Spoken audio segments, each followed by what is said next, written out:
Hello again, it's Penny here, and we're reading today's story outside because the next couple of chapters are all about being outside. And we're on page 26, and it's called Mrs. Twit Gets a Stretching. Are you ready? Mr. Twit led Mrs. Twit outdoors, where he had everything ready for the great stretching. He had 100 balloons and lots of string. He had a gas canister for filling the balloons. He fixed an iron ring to the ground. "Stand here," he said, pointing to the iron ring. He then tied Mrs. Twit's ankles to the iron ring. When it was done, he began filling the balloons with gas.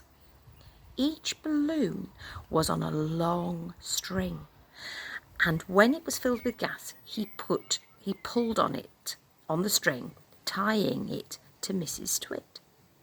Mr. Twit tied the ends of the strings on the top half of Mrs. Twit's body.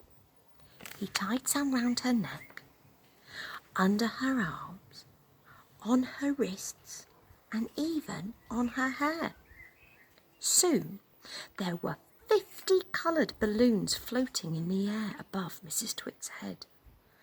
"Can you feel them stretching you?" asked Mrs. Twit. I can, cried Mrs. Twit. "They're stretching me like mad." He put on another 10 balloons.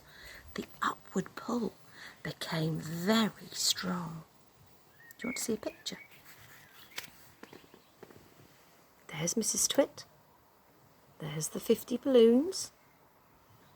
There's the metal ring that he's attached to the ground.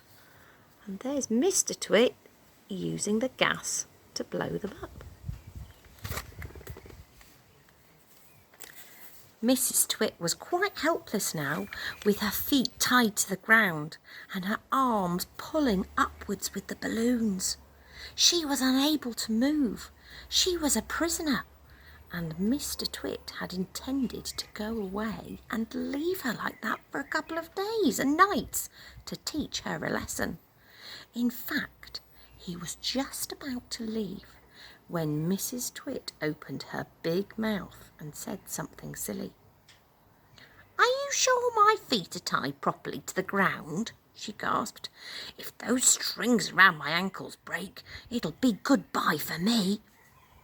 And that's what gave Mr. Twit his second nasty idea. And next time we hear what that idea is. Bye for now.